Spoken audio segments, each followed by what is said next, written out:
बहुत बहुत स्वागत है आपका। सर, पिछली बार हमने TRE 3 के प्रश्नों पर बात की थी। सर, उस संबंध में आप कुछ कहना चाहेंगे? देखिए, मैंने पिछली बार कहा था कि हम लोग TRE 3 का पोस्टिंग हम लोग कर देंगे और ऑलमोस्ट बन गया है। कल सबसे पहले प्रथम 11 जिलों का हम लोग पोस्टिंग ऑर्डर निकालेंगे। मंडे को दूसरे 11 जिलों का निकालेंगे और ट्यूसडे को बाकी जिलों का निकालेंगे। और सभी जो भी टीचर्स जिनको स्कूल अलॉटेड है, ये आदेश उनको दिया जा रहा है कि वो 15 तारीख, इस महीने की 15 तारीख से पहले अपने अपने स्कूल ज्वाइन कर लेंगे और शैक्षणिक कार्य संचालन करेंगे। तो मैं चाहूँगा कि वो सभी जो टीचर्स हैं वो अपने अपने स्कूल्स ज्वाइन करें। और ये हो सकता है कि उसमें किसी को कोई समस्या हो, अपनी व्यक्तिगत समस्या हो, लेकिन क्योंकि नई बहाली है इसलिए सभी को अपने अपने फर्स्ट पोस्टिंग जिलों में ज्वाइन करना आवश्यक है और बाद में अपनी जो व्यक्तिगत समस्या है वे DO के माध्यम से राज्य मुख्यालय को भेज सकते हैं। तो मेरी सबको ये शुभकामनाएं हैं कि सभी लोग अपना ज्वाइन करेंगे। साथ ही साथ नेक्स्ट वीक हम लोग TRE 1 और TRE 2 के महिलाओं का स्थानांतरण जो दूरी के आधार पर है उसको टेकअप करेंगे। आपको ज्ञात होगा कि हम लोगों ने पिछले सप्ताह तक जितने भी विशेष समस्याएं हैं, बीमारी है, विकलांगता है, पति पत्नी है और उसके छूटे हुए मामले भी हम लोगों ने टेकअप कर लिए हैं। अब केवल बच गए हैं हमारे महिलाओं से संबंधित जो दूरी वाला है। तो TRE 1 और TRE 2 के भी हम लोग अगला सप्ताह टेकअप करेंगे और सभी को अपने अपने जो लॉगिन ID है ई-शिक्षा कोष, उसमें जानकारी प्राप्त हो जाएगी। इसलिए इधर उधर जानकारी के लिए आप लोग भटके नहीं। आपको अपने ई-शिक्षा कोष के लॉगिन में पहले तो SMS जाएगा और SMS जाएगा जिसके माध्यम से आप ई-शिक्षा कोष के लॉगिन में अपना अपना स्थानांतरण जिला देख सकेंगे।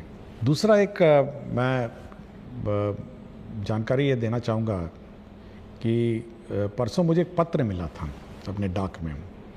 मैं यूजुअली सभी पत्र बड़े ध्यान से पढ़ता हूँ, बहुत सारे लोग मुझे पत्र लिखते हैं। मैं उस पत्र में बहुत सारे इश्यूज़ थे और विशेषकर जो टीचर्स की समस्याएं हैं उसके बारे में बड़ी लंबी चौड़ी पत्र थी। और ये एक BPSC TRE 1 के जो शिक्षक हैं उन्होंने लिखा। मैंने 2-3 बार इस पत्र को पढ़ा और क्योंकि मैं इस कार्यक्रम के माध्यम से हम लोग शिक्षकों की, बच्चों की, स्टूडेंट्स की समस्याओं पर हम लोग प्रकाश डालते हैं। मैं चाहूँगा कि वो पत्र आप इस कार्यक्रम में पत्र है, थोड़ा इसको पढ़ा जाए इस पत्र को। जी सर। एक शिक्षक का शिक्षा विभाग के ACS doctor S Siddharth sir का नाम एक पत्र। आदरणीय ACS महोदय, अपर मुख्य सचिव शिक्षा विभाग, आपके द्वारा प्रत्येक शनिवार को एक YouTube चैनल पर शिक्षा पर चर्चा नाम से एक कार्यक्रम आता है जिसमें आपके द्वारा बड़े ही प्रमुखता से छात्रों तथा शिक्षकों के द्वारा पूछे जाने वाले सवालों का आप जवाब देते हैं।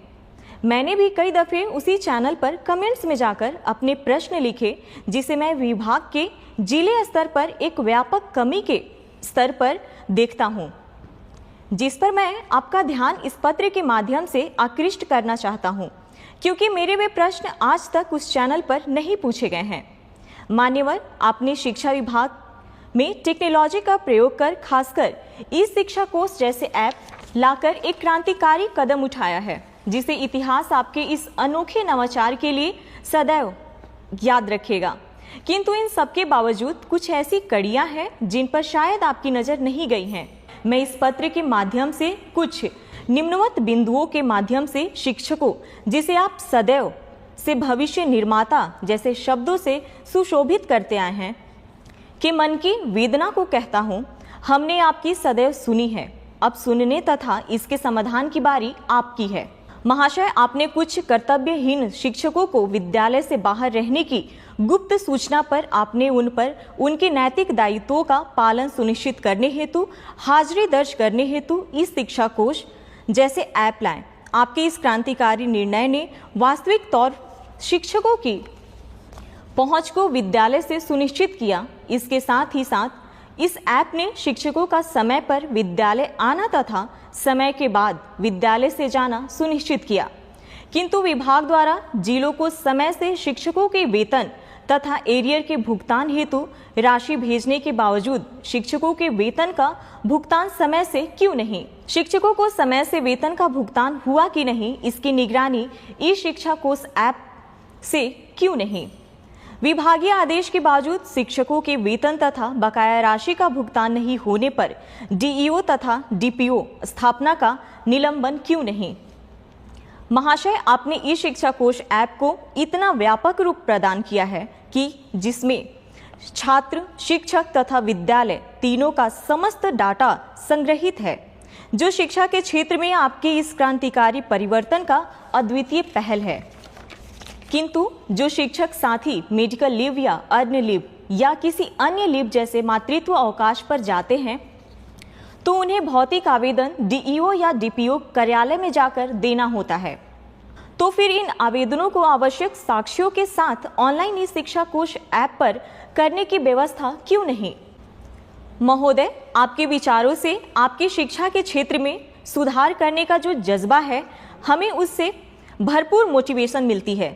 बिहार की स्कूली शिक्षा व्यवस्था को अद्वितीय बनाने का जो स्वप्न आपने और पूरी बिहार की जनता ने जो देखी है, हम उसे पूरा करने में अपना सर्वस्व निछावर कर चुके हैं। हम पूरे मन से, पूरी लगन से बच्चों को पढ़ाते हैं। हम उन बच्चों को भी पढ़ाते हैं जो पढ़ना नहीं चाहते हैं। हम उन अभिभावकों को भी प्रेरित करते हैं जो अपनी बच्चियों को पढ़ाना नहीं चाहते हैं। इतना करने के बाद हमें अपने वेतन भुगतान हेतु तथा बकाया राशि के भुगतान हेतु आपके डीईओ तथा डीपीओ के यहाँ क्यों जाना पड़ता है? हम शिक्षकों को भी अपनी माँ तथा अपने वृद्ध पिता का इलाज कराने हेतु पैसे की आवश्यकता होता है। आपने अपने हालिया भाषण में कहा कि शिक्षक का नौकरी कोई रोजगार नहीं है कि यह पैसे के लिए किया जाए। टीचिंग एक सबसे अलग जॉब है। आपके इस कथन ने मुझे व्यक्तिगत रूप से एक अलग दर्जे पर अपने शिक्षण कार्य हेतु उत्साहित किया। हम अपनी मजदूरी मांगना भूल भी जाएं, मगर हमारा आत्मसम्मान नहीं। आप शिक्षा विभाग के एसीएस होकर हम तमाम शिक्षकों को इतना मान सम्मान देते हैं। आप सभी शिक्षकों को आप कहकर संबोधित करते हैं, किंतु दुर्भाग्यवश आपके डीईओ, डीपीओ तथा उनके कार्यालय के लिपिक, परिचारी सभी लोग हमें अपमानित करते हैं। हमें तुम कहकर, कभी अरे कहकर बोला जाता है। हमें घंटों कार्यालय के बाहर इंतजार कराया जाता है। मान्यवर, आपके डीईओ तथा डीपीओ के दुर्व्यवहार के सामने आपका सारा मोटिवेशन समाप्त हो जाता है। उस पल हमें ऐसा लगता है जैसे शिक्षक बनना हमारे लिए गुनाह हो गया है। महाशय, हम शिक्षक अधिकांशतः आपके डीईओ तथा डीपीओ के कार्यालय में जाते क्यों हैं?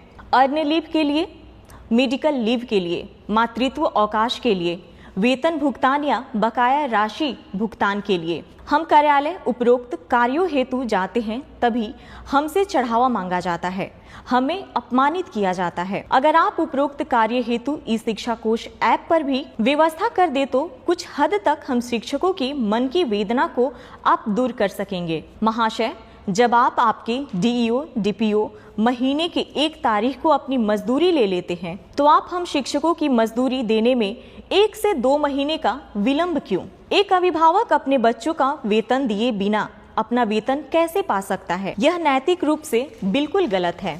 आप भली भांति जानते हैं सर कि भूखे पेट मोटिवेशन भी काम नहीं आता है। आप और आपके डीईओ भाषण इसलिए दे देते हैं कि आपको कभी भी वेतन के लिए आपके अधिकार के कार्यालय का चक्कर नहीं लगाने पड़ते हैं। अतः महोदय से मेरा नम्र निवेदन होगा कि उपरोक्त बिंदु पर विचार करें ताकि बिहार के तमाम शिक्षक साथियों का दर्द कम हो। मैं इस पत्र को 2-3 बार पढ़ा और मैं इसीलिए इस पत्र को मैंने साझा किया क्योंकि इस कार्यक्रम को मेरे पूरे विभाग के अधीनस्थ सभी पदाधिकारी और कर्मचारी देखते हैं। और एक टीचर की वेदना जो है ना, जब वेतन समय पर नहीं मिलने का, उस वेदना को मैं बार बार हर मीटिंग में, जितना भी वीडियो कॉन्फ्रेंसिंग की मीटिंग होती है, मैं उनको कहता हूँ और ये मैं बार बार उनको चेतावनी देता हूँ। और आखिरी लास्ट टाइम मैंने जब मीटिंग किया था तो मैंने यहाँ तक चेतावनी उनको दे दी कि जब तक शिक्षकों का वेतन नहीं मिलेगा तब तक कार्यालय में जो पदाधिकारी हैं और कर्मचारी हैं ग्रुप डी छोड़ के उनका वेतन की निकासी नहीं की जाएगी। मैंने यहाँ तक लास्ट टाइम कह दिया। और इस शिक्षक जो मुझे लगा टीआरई 1 के बहुत ही कमिटेड टीचर है, मतलब ये मेरे विचार से जब मैंने पत्र को बड़े ध्यान से पढ़ा तो मेरे मापदंड में बहुत एक आदर्श टीचर है, मतलब एक टीचर जिसकी मैं परिकल्पना करता हूँ और शिक्षा व्यवस्था जिसके कंधे पे है। और मेरा बहुत उम्मीद है ये टीआरई 1, टीआरई 2, टीआरई 3 और सक्षमता पास जो टीचर हैं कि इस प्रकार की भावना और इस प्रकार का जो मतलब कमिटमेंट है, यही हम सभी शिक्षक से चाहते हैं। यह उसका दूसरा उद्देश्य था। लेकिन अब जो देख के मुझे लगा कि हमारे शिक्षक कार्यालय, शिक्षा विभाग का कार्यालय जो है, अब वेतन तभी उसकी निकासी होनी चाहिए जब हमारे टीचर्स का वेतन पहले निकासी होगा। सबसे पहले जो फर्स्ट राइट है, पहले टीचर्स का वेतन निकासी होगा, उसके बाद ही हमारा जो सरकारी कार्यालय है उसका होगा। यह मैं पहले भी कह चुका हूँ और मैंने लास्ट टाइम इसकी चेतावनी भी दी थी। और इस बारे में शिक्षा विभाग बहुत सीरियस है। दूसरा ये है कि आपने देखा होगा पिछले सप्ताह हमने एक ग्रीवांस हैंडलिंग पोर्टल, एक वेबसाइट ई शिक्षा को उसका पार्ट बनाया जिसमें 11 अव्यय उसमें है, 11 कंपोनेंट्स हैं, जिसमें भुगतान के बारे में है, जिसमें टीचर्स का अन्य टीचर तंग करने के बारे में है, जिसमें पब्लिक को टीचर तंग करने के बारे में है, जिसमें अन्य टीचर गायब हो जाने के बारे में भी है, जिसमें इंफ्रास्ट्रक्चर के बारे में है, बहुत सारे हैं। और इसको मैं रोज़ सुबह और शाम देखता हूँ। और यह निश्चित रही है, मैं सभी टीचर जो भी शिकायत उसमें है, और बिल्कुल यही शिकायत थी उसमें। जब मैंने खोला कि कितना पेमेंट पेंडिंग है तो बड़ा दुख हुआ मुझे कि मातृत्व अवकाश 1 साल पहले लिया था, अभी तक वेतन नहीं मिला उस पीरियड का। छुट्टी लिया, उसका वेतन नहीं मिला। तो मुझे बड़ा ख़राब लगा जब मैंने लंबित वेतन और सैलरी और अरियर का जो कंपोनेंट देखा। तो मैं ज़रूर सभी को, मैं हमारे शिक्षक जो हमारे शिक्षा विभाग के जो स्थानीय पदाधिकारी हैं, मैं ज़रूर चेतावनी देता हूं कि अगर कोई भी लापरवाही हुई शिक्षक के वेतन में, भुगतान में, तंग करने का, तो हम लोग उनकी जवाबदेही निर्धारित कर देंगे। ये मैं बिल्कुल स्पष्ट कर चुका हूं और उस पत्र में भी मैं स्पष्ट कर चुका हूं, मैं कोई लिखित में भी मैंने किया हुआ है। दूसरा है कि हम लोग ये व्यवस्था ज़रूर जो मांगा गया है कि सभी चीज़ें ऑनलाइन हो। आपके अवकाश है ऑनलाइन होगा, आपका सीएल होगा ऑनलाइन होगा, आपका मातृत्व अवकाश होगा ऑनलाइन होगा। और जहाँ तक का ये आवेदन पत्र हैं, जैसे इन्होंने मेंशन किया है, अर्न लीव है, मेडिकल लीव है, मातृत्व अवकाश है, वेतन भुगतान का बकाया है, ये सभी अब हम लोग ऑनलाइन ही करेंगे। मतलब अब ये जो कार्यालय में कागज़ जमा करना, फिर लोकल जो स्थानीय क्लर्क के बारे में विलम्ब करना, ये बड़ी सीख है। मैं बहुत प्रभावित हुआ इस पत्र के बारे में। शिक्षक ने अपना नाम नहीं बताया, उसने केवल ये लिखा है, एक शिक्षक बीपीएससी टीआरई 1। तो मैं बहुत प्रभावित हुआ इस पत्र से। और यह मैं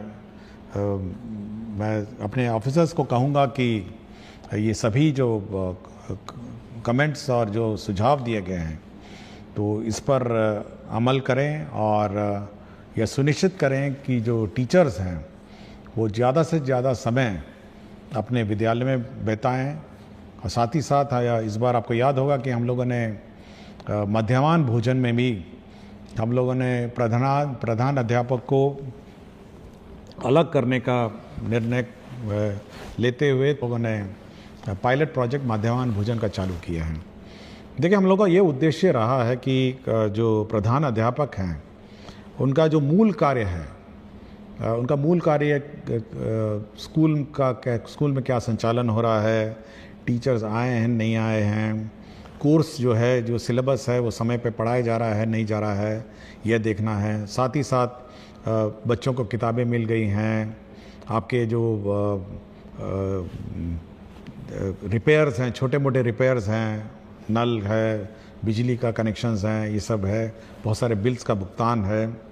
साथ ही साथ बच्चे स्कूल में आ रहे हैं, नहीं आ रहे हैं, स्थानीय स्तर पर पंचायतों से जीविका और सभी जो भी स्थानीय जनप्रतिनिधि हैं उनके साथ बैठक करना और एक स्कूल का समन्वय समाज के साथ जोड़ना, तो ये सभी काम बहुत बड़ा काम है ये सब। और यह देखा गया है और ये मेरा जो इंस्पेक्शन और फीडबैक से मिला है कि जो समय मिड डे मील में लगा उससे जो शैक्षणिक कार्य है ये प्रभावित हो गया है। और हम चाहेंगे कि जो प्रधान अध्यापक, जो टीम लीडर है, इसमें कोई जूनियर सीनियर की बात नहीं है, लेकिन एक डेजिग्नेटेड टीम लीडर के रूप में वो काम करे, एक टीम बिल्डिंग करे और साथ ही साथ जो सरकार का निर्देश है कि कैसे पढ़ाना है, स्कूल में गुणवत्तापूर्ण शिक्षा है, इसको सुनिश्चित करना है। अब जैसे हम देख रहे थे परसों, पिछले सप्ताह ही बात है, अब एक टीचर का आपने देखा होगा कि एक ही फ़ोटो पे 10 दिन अटेंडेंस लगा दिया। तो यह भी काम प्रधान अध्यापक का है कि जब वो टीचर आ नहीं रहा है और उसका अटेंडेंस लग रहा है तो ये चेक करके ये पता करना कि भाई अटेंडेंस लग कैसे रहा है। तो ये फर्जीवाड़ा जो अटेंडेंस का हुआ पिछले सप्ताह, जो एक मामला प्रकाश में आया, ये सब पर निगरानी रखना भी प्रधान अध्यापक का है। तो एज ए टीम लीडर जो प्रधान अध्यापक का है, उसका काम है कि स्कूल का संचालन सरकार के नियमानुसार चले और बच्चों की गुणवत्तापूर्ण शिक्षा उनको उपलब्ध हो। और साथ ही साथ समाज में पेरेंट्स हैं, पीटीए मीटिंग, बहुत काम है, इतना सारा काम उसको है, अगर मैं गिनवाने लग जाऊं तो 1 घंटा और लग जाएगा। तो बहुत सारा काम है जो प्रधान अध्यापक के जिम्मे हैं। कोर्स समय पर हो, परीक्षाएं समय पर हो, मंडे टेस्ट समय पर हो, वीकली टेस्ट समय पे हो, तो बहुत सारी चीज़ें हैं। होमवर्क टीचर्स दे रहे हैं, क्लास में वर्कबुक करेक्ट हो रहा है। तो ये सारा जो ये कार्यक्रम है ये प्रधान अध्यापक के जिम्मे है। और मैं, जिसने भी इतना लंबा पत्र बड़ा हाथ से लिखा हुआ था, तो बहुत सुंदर हैंड राइटिंग थी। मैं हैंड देख के मैं एक बार रुका कि इतनी सुंदर लिखाई है, उसको देख के मैं बहुत ही प्रसन्न हुआ और मैं बैठ के मैंने इसको 3-4 बार पढ़ा। तो मैं आज, इसीलिए मैंने आज इस कार्यक्रम को रखा कि आज एक बार इस पत्र के बारे में मैं सभी से चर्चा करूंगा और एक संवाद हम लोग शिक्षा में टीचर से संवाद स्थापित करना चाहते हैं, बच्चों से स्थापित करना चाहते हैं, अभिभावकों से करना चाहते हैं। और इसी कड़ी में मैं इस पत्र को आज मैंने पढ़ा, नमन करता हूँ, मैं उनको धन्यवाद देता हूँ कि शिक्षा क्षेत्र में सुधार के लिए उन्होंने मुझे पत्र लिखा। बहुत बहुत धन्यवाद सर। अगले सप्ताह पुनः आपसे मुलाकात होगी। धन्यवाद।